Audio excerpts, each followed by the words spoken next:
Bonjour à tous, 26e numéro du JT de la télé saison 4. Au sommaire cette semaine, la date de diffusion du téléfilm sur Michel Fourniret intitulé La Traque sur TF1. On parlera aussi de Demain nous appartient avec la nouvelle personnalité qui rejoint le casting de la série quotidienne et son rôle dans la série. On parlera aussi de TPMP, de la Grande Darka, le CSA, mais en demeure C8 suite à la promotion de la compagnie Fantôme Skyline. Et enfin on abordera le sujet The Voice avec les tweets racistes et homophobes du candidat The Vivi qui a été viré du programme, on en parle dans cette émission. Sans oublier comme chaque semaine le bref de l'actu, au sommaire le Apprendre ou à laisser qui s'arrête, le bilan des princes et princesses de l'amour et enfin l'émission de Claude Dartois de Koh-Lanta qui pourrait très bientôt arriver à l'antenne et tout ça on en parle juste après le générique. Les timecodes sont dans la description et sur votre écran, on se retrouve juste après le générique pour aborder tous ces sujets. C'est parti, générique.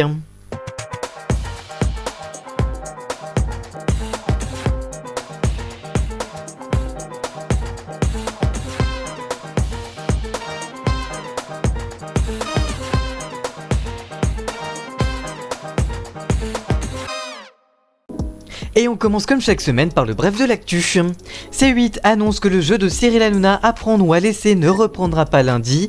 Dans un communiqué, la chaîne annonce ce vendredi que l'émission ne reviendra pas. La direction de la chaîne explique, je cite, « Au vu du contexte sanitaire actuel en France et plus particulièrement en Ile-de-France et afin de protéger les candidats qui sont 24 en plateau et l'ensemble des équipes techniques, la direction de C8 préfère reporter la reprise de l'émission Apprendre ou à laisser prévue lundi 1er mars 2021 à une date ultérieure et ce dans un souci de préserver au maximum la santé de chacun. La chaîne du groupe Canal+ n'a pas encore précisé bien quel programme remplacera le jeu dans cette case du lundi au jeudi et ne s'est pas encore avancé sur une date de retour. L'heure est au bilan pour W9 suite à la fin de la diffusion des Princes et Princesses de l'amour, remplacés depuis lundi par les Marseillais qui font escale à Dubaï pour cette saison 10. Cette saison, le record des Princes a été observé le 9 février avec près de 950 000 fans de la télé-réalité au rendez-vous. Au final, en moyenne et en audience veille, cette saison 8, diffusée entre le 30 novembre 2020 et le 19 février 2021, enregistre un score en hausse en nombre de téléspectateurs avec une moyenne de 682 000 personnes pour une part de marché de 2,6%. Pour rappel, en saison 7, la télé-réalité avait pu compter sur 625 000 amateurs, c'est donc une très légère hausse. Selon W9, malgré tout, à date et sans le J+7 de la dernière semaine de diffusion, les Princes et les Princesses de l'amour enregistrent sa meilleure saison avec près de 800 000 téléspectateurs de moyenne. Et enfin, lors de sa diffusion de la saison de l'île des héros de Koh-Lanta pendant le confinement, Claude Dartois a fait un retour salué par les réseaux sociaux. Malheureusement, il avait échoué lors de l'épreuve des poteaux aux grandes dames des téléspectateurs. Mais suite à sa médiatisation, des rumeurs d'émissions dédiées à l'aventurier circulaient. Interrogée ce jeudi par Télépro, Alexandre Laroche-Joubert, directrice d'Aventureline Productions qui produit aussi par ailleurs Koh-Lanta, a confirmé cette information. Je cite, « Cette émission est dans les tuyaux, c'est un projet qui se tourne à l'étranger, on est dans le dépaysement total, on reste dans le dépassement de soi. » Elle précise que la mise à l'antenne en 2021 paraît difficile en raison de la crise sanitaire. Voilà donc pour le bref de l'actu, maintenant on évoque les sujets de la semaine. Après avoir cartonné avec Je te promets, TF1 renforce sa stratégie de fiction événement avec le téléfilm de La Traque. En effet, annoncé en grande pompe lors de la conférence de presse de TF1, la chaîne va très bientôt diffuser son unitaire réalisé par Yves Renier. En effet, l'homme qui avait réalisé la fiction à succès sur l'affaire Jacqueline Sauvage sur TF1 est de retour pour une autre affaire criminelle. La Traque s'intéressera au cas du tueur en série Michel Fourniret. Cet unitaire est tiré du roman La Mésange et l'Ogresse. Côté casting, le rôle principal sera interprété par Philippe Torreton et Isabelle Gélinas sera elle la compagne Monique Olivier. François-Xavier de Maison est lui pour sa part le commissaire de police Yann Deledec. Mélanie Bernier sera elle la capitaine de police Margot Nielsen. S'il sera aussi réalisateur, Yves Renier sera aussi acteur et interprétera le rôle du procureur Arnaud Costel-Noble. Le film s'intéressera surtout à la relation entre Michel Fourniret et Monique Olivier. Le réalisateur indique, je cite, « La façon dont ils se sont rencontrés, la façon dont ce couple diabolique s'est mis à fonctionner en osmose pour attraper des jeunes filles et puis les tuer, c'est tellement incroyable, je me suis dit que ça ferait une bonne histoire. » La fiction débute le 26 juin 2003, jour où Michel Fourniret est arrêté pour tentative d'enlèvement sur mineur. Dans les faits, il ne risque que quelques mois de prison, mais les policiers sont persuadés qu'ils sont en face d'un tueur en série. De son côté, le suspect n'avoue rien et les gendarmes ne disposent d'aucune preuve. Le compte à rebours commence donc pour les enquêteurs qui s'engagent dans une véritable traque psychologique pour faire tomber l'un des tueurs en série les plus célèbres de France. La chaîne diffusera La Traque, l'unitaire réalisé par Yves Renier et qui sera à découvrir en prime time le 15 mars prochain sur TF1 à 21h, mais dès à présent sur la plateforme Salto. On parle maintenant de Demain nous appartient qui va très bientôt lancer une nouvelle arche narrative avec une personnalité de TF1. En effet, la semaine dernière, Télé Loisirs a révélé que depuis vendredi dernier, Anthony Colette a rejoint l'équipe de Demain nous appartient dans le sud de la France pour débuter le tournage de plusieurs épisodes de la série. Le danseur de Danse avec les stars interpréta Adrien, le fils d'Alma joué par Camille de Parasis, en couple actuellement avec Samuel Chardot, interprété par Alex Kiener. Adrien arrivera à 7 après avoir pris une année sabbatique pour faire le tour du monde. Il a finalement décidé de l'écourter pour retrouver au plus vite sa mère dont il est très proche. Ce sera la seconde fois qu'un danseur de l'émission apparaîtra dans la série. Pour rappel, en 2018, c'est Denitsa Ikonomova qui avait joué un petit rôle dans la fiction. Les téléspectateurs pourront retrouver Anthony Colette à l'écran à la fin du mois d'avril. Le jeune homme de 26 ans a démarré dans la fiction en octobre dernier, dans un épisode de la dernière saison de Addis Nevers. Mais ce n'est pas tout, très prochainement le danseur sera à côté de Jean-Luc Reichmann pour la saison 8 de Léo Mattei, tournée en fin d'année à Marseille.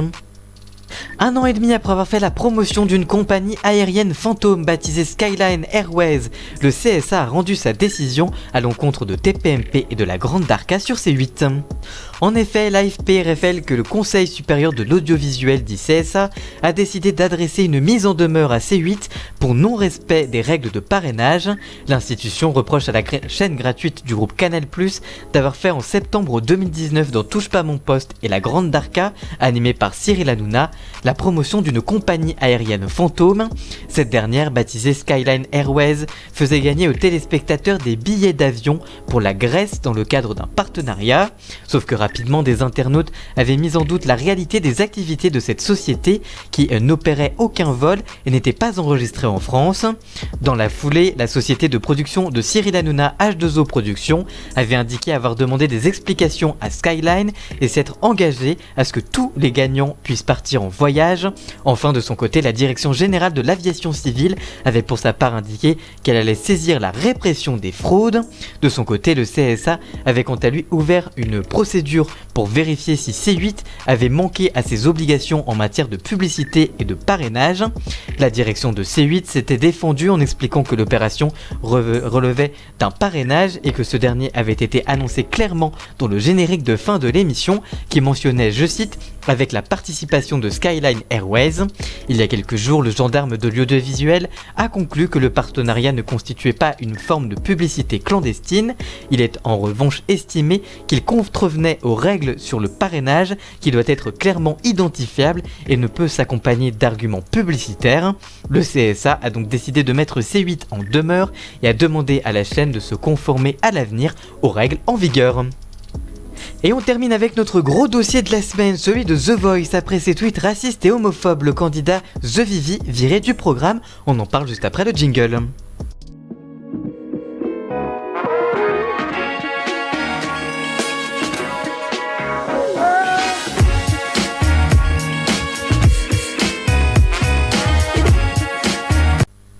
Après une séquence déjà polémique lors du prime de The Voice ce samedi, le candidat The Vivi est viré à cause de ses tweets racistes et homophobes.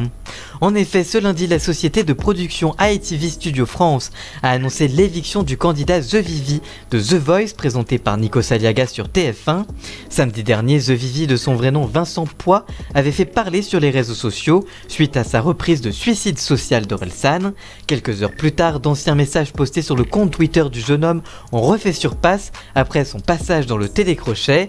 Sur le réseau social, on pouvait y lire des messages racistes ou encore homophobes que je vous laisse entre guillemets apprécier sur votre écran. Face à la polémique, The Vivi a supprimé son compte Twitter et a publié un message sur son compte Instagram. Il indique, je cite, « Depuis ce matin, je vois de vieux tweets qui ressortent que j'avais écrits quand j'avais 17 ans. En relisant ces messages, j'éprouve un sentiment de honte. Ce sont des propos de cours de récré d'un ado inconséquent qui me font froid dans le dos. Je ne pensais pas un mot de ce que j'ai écrit. Je demande pardon à toutes les personnes que j'ai pu offenser avec ces messages honteux. » Mais de son côté, la société de production ITV Studio France a réagi dans un communiqué et précise qu'elle avait, je cite, pris connaissance hier de nombreux messages postés par The Vivi il y a plusieurs années sur son compte Twitter. Nous avons été extrêmement choqués par ces tweets qui sont à l'opposé des valeurs d'inclusion et de tolérance prônées par The Voice, comme en atteste la diversité des talents. Ces messages sont également contraires aux engagements pris par les talents qui participent à The Voice. Ces messages restent incompatibles avec nos valeurs et avec sa participation au programme qui s'arrête aujourd'hui.